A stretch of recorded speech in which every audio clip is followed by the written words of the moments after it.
Bismillahirrahmanirrahim. Assalamualaikum warahmatullahi ta'ala wabarakatuh. Alhamdulillahi rabbil alamin. Wassalatu wassalamu ala asyrafil anbiya'i wal mursalin wa ala alihi wa sahbihi ajma'in. Nama saya Muhammad bin Zahanan bin Muhammad Mahazir. Nombor matrik saya ialah KID 21050442 daripada Diploma Pendidikan Islam kelas 1 semester 1. Hari ini saya akan memberi sedikit penerangan atau pembentangan ataupun penjelasan tentang perbezaan individu dan faktor yang mempengaruhi di bawah subjek asas psikologi dalam pendidikan yang bernombor kod KID 2103. Lecturer yang mengajar saya ialah Puan Nurul Hidayah binti Muhammad Saleh. Saya akan menerangkan sedikit pengenalan. Yang pertama, psiko membawa maksud jiwa dan kajian. Kajian ini untuk mengenal pasti tingkah laku manusia yang dibuat dengan teliti dan bersistematik. Kajian ini dibuat untuk mengetahui seseorang itu dari aspek fizikal, mental, emosi, tingkah laku, sosial, rohani, bakat, perwatakan dan penguasaan bahasa. Terdapat 9 aspek di sini. Seterusnya, tujuan mempelajari psikologi ini untuk mengetahui sikap seseorang ataupun memahami perasaan atau masalah yang dihadapi. Terdapat beberapa pendekatan psikologi seperti pendekatan behaviorisme, kognitif, humanis, psikoanalisis dan neurobiologi. Baiklah, saya akan menerangkan tentang aspek perbezaan individu yang terdapat dalam diri seseorang. Aspek yang pertama ialah aspek fizikal. Aspek fizikal ini adalah perbezaan yang diwarisi. Seterusnya dapat kita bezakan seseorang dari segi kelihatan zahirnya seperti paras rupa, umur, ketinggian dan jisim badan. Manakala dalam segi batinnya ialah seperti saiz otak dan jumlah neuron. Perbezaan ini dapat dilihat dengan begitu ketara apabila umur seseorang individu itu meningkat. Contohnya, kanak-kanak perempuan akan mencapai kematangan dengan lebih cepat berbanding pelajar lelaki dan mempunyai ketinggian yang melebihi daripada kanak-kanak lelaki. Selain itu, jisim badan seseorang berbeza apabila jumlah pengambilan makanan yang berbeza. Seperti saya mempunyai jisim badan seberat 55 kg, manakala ada lelaki saya pula mempunyai jisim badan seberat 61 kg.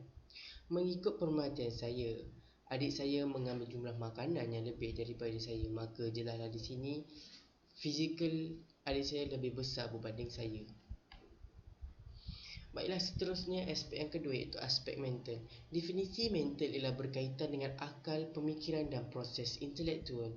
Seterusnya, setiap individu mempunyai perbezaan dari segi kepayaan berfikir, belajar dan mengingat. Individu akan memproses rangsangan-rangsangan yang dilihat dan diserap melalui persekitaran dengan cara yang berlainan. Contohnya, pelajar perempuan sering mendapat keputusan peperiksaan yang lebih cemerlang dan lebih baik berbanding dengan keputusan pelajar lelaki. Mengikut kajian, pelajar lelaki tidak menyukai pelajaran yang menggunakan daya ingatan berbanding pelajaran yang menggunakan praktikal, seperti pelajaran kemahiran hidup dan sukan.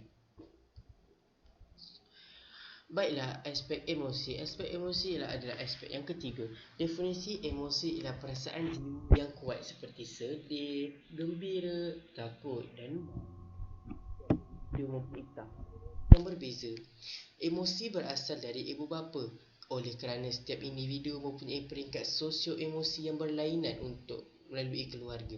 Selain itu, emosi ialah kebolehan individu untuk mengenali, mengawal dan mengurus perasaan serta sabar dan toleransi terhadap orang lain. Contohnya, seseorang individu sentiasa menenangkan diri dengan menyimpan perasaan sedih kerana ayahnya yang bersifat garang selalu yang memukul dirinya. Di sini contoh seorang individu itu dia suka lebih mendiamkan diri dan hidup bersendirian tanpa bercampur dengan masyarakat lain atau kawan-kawan yang lain. Seterusnya, seseorang itu boleh menjadi seorang yang panas baran kerana mewarisi ahli keluarga. Jelaslah di sini contoh-contoh yang saya berikan boleh membawa maksud kepada aspek emosi. Seterusnya, aspek yang keempat ialah aspek tingkah laku. Tingkah laku juga dikenali sebagai kebolehan khas yang diwarisi, tetapi alam sekitar yang luas juga turut mempengaruhi tingkah laku seseorang. Selain itu, tingkah laku juga adalah apa yang dilakukan atau diperkatakan oleh seseorang individu. Tingkah laku juga semua tindakan manusia boleh diperhati, diukur dan dinilai. Seterusnya, menurut Louis McBaker, sebarang perbuatan yang dilakukan sama ada secara terus atau tidak, secara sedar atau sepada sedar. Kenyataan ini merujuk Louis McBaker ialah definisi tingkah laku. Baiklah, contohnya, seseorang tidak dapat diawasi dengan secukupnya daripada ibu bapa mereka kerana sibuk bekerja sehingga mengabaikan diri mereka. Maka anak-anak mereka akan dapat peluang untuk bergaul dengan hidup yang terbuka. Mengikut maklumat yang saya perolehi, anak-anak muda lebih menyukai untuk mencuba sesuatu yang baru, sama ada perkara positif dan negatif. Di sini bermaksud kepada jika seseorang individu itu kurang menerima perhatian, kasih sayang daripada ibu bapa mereka yang sibuk bekerja, dan ibu bapa mereka tidak memberi masa secukupnya untuk mengawasi pergerakan anak-anak mereka, maka di sini terbukalah anak-anak mereka untuk bergaul dengan lelaki dan perempuan dan melakukan perkara-perkara negatif. Begitulah. Seterusnya, aspek kelima adalah aspek sosial. Definisi sosial ialah merujuk kepada hal-hal yang berkaitan masyarakat dan kemasyarakatan. Selain itu, ia merujuk kepada cara kehidupan seseorang individu. Seterusnya, wujudnya masalah sosial dari segi perbezaan latar belakang sosioekonomi. Seperti individu-individu yang mempunyai kapasiti pendapatan keluarga yang tinggi, maka kehidupan anak-anak akan terjaga dari segi fizikal dan rohani. Manakala bagi individu yang keluarganya mempunyai pendapatan yang rendah, akan rasa terabai. Seterusnya, peredaran zaman juga menyebabkan masalah sosial semakin berleluasa. Contohnya, pada zaman sekarang, remaja-remaja sama ada lelaki atau perempuan sudah teruk dengan masalah sosial seperti pembuangan bayi, penyalahgunaan dadah, berzina dan sebagainya. Bahkan ada juga terjadi kanak-kanak lelaki yang berumur 9 tahun sudah berani mengugut cikgunya untuk melakukan hubungan seksual. Subhanallah. Baiklah, aspek yang keenam adalah aspek rohani. Rohani ialah menjurus kepada amalan keagamaan seperti kepercayaan dan kepatuhan kepada Tuhan. Seterusnya, kewujudan perbezaan rohani di kalangan individu adalah disebabkan kepercayaan yang berlainan. Individu-individu dibesarkan mengikut sistem agama yang dididik oleh ahli keluarga. Contoh kerohanian yang boleh dilakukan ialah pergi ke tempat ibadah. Setiap agama memiliki tempat ibadah yang berbeza-beza.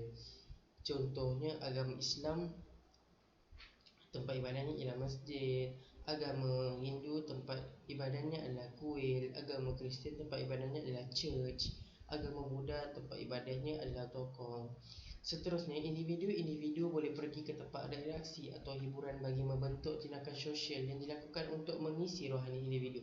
Hal ini dapat mengurangkan rasa tertekan dalam aktiviti harian mereka. Saya ingin berbalik kepada poin saya yang ketiga, iaitu individu dibesarkan mengikut sistem agama yang dididik oleh ahli keluarga.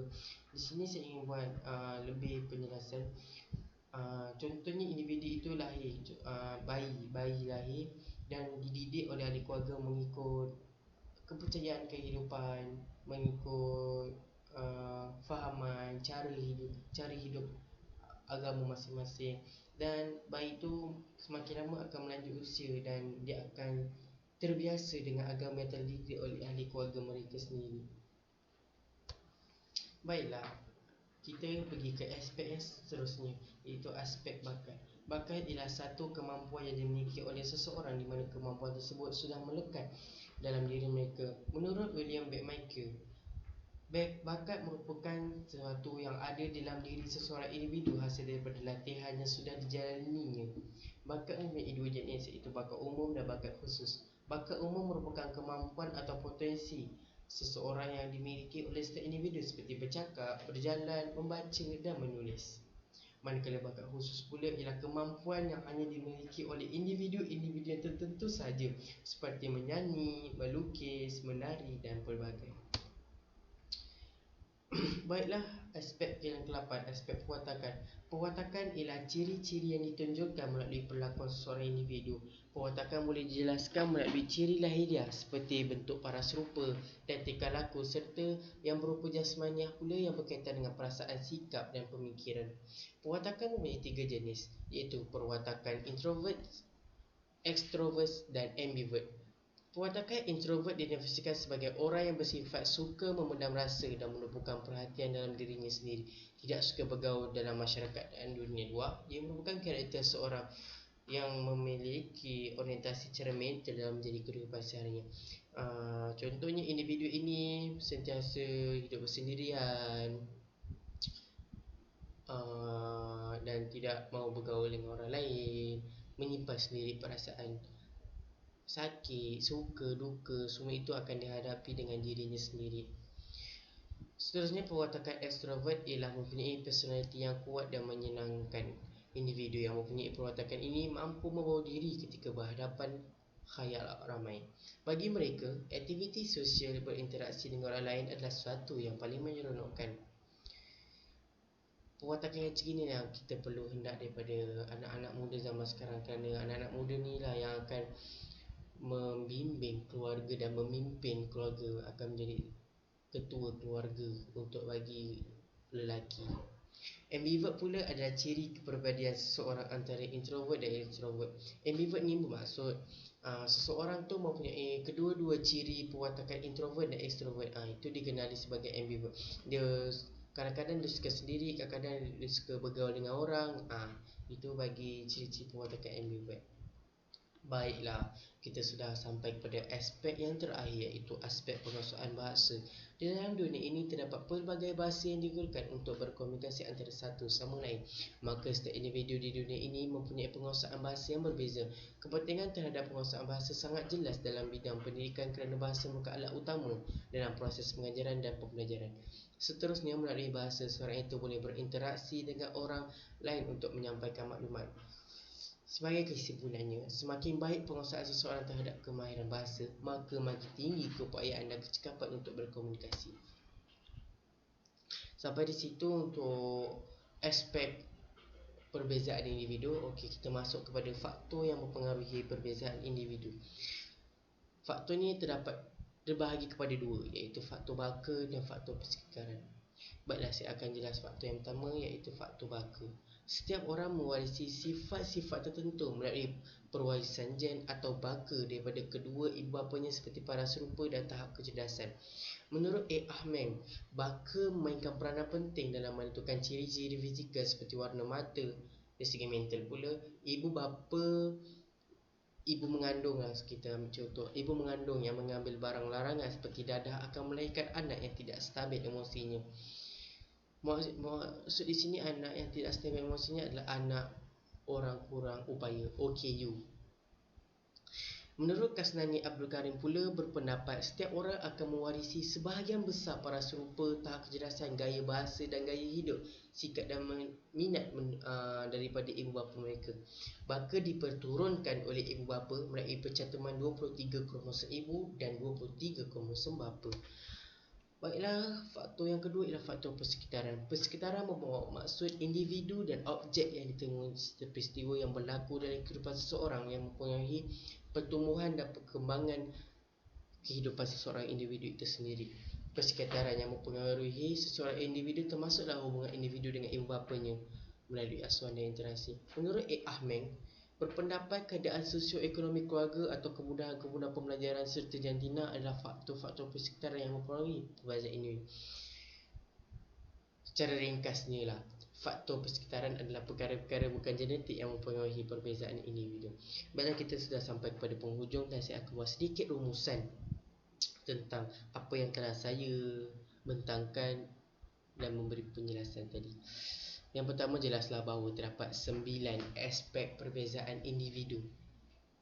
Dan seterusnya terdapat 2 faktor yang mempengaruhi aspek perbezaan individu. Sekian, terima kasih. Wabillahi taufiq wal hidayah. Wassalamualaikum warahmatullahi taala wabarakatuh.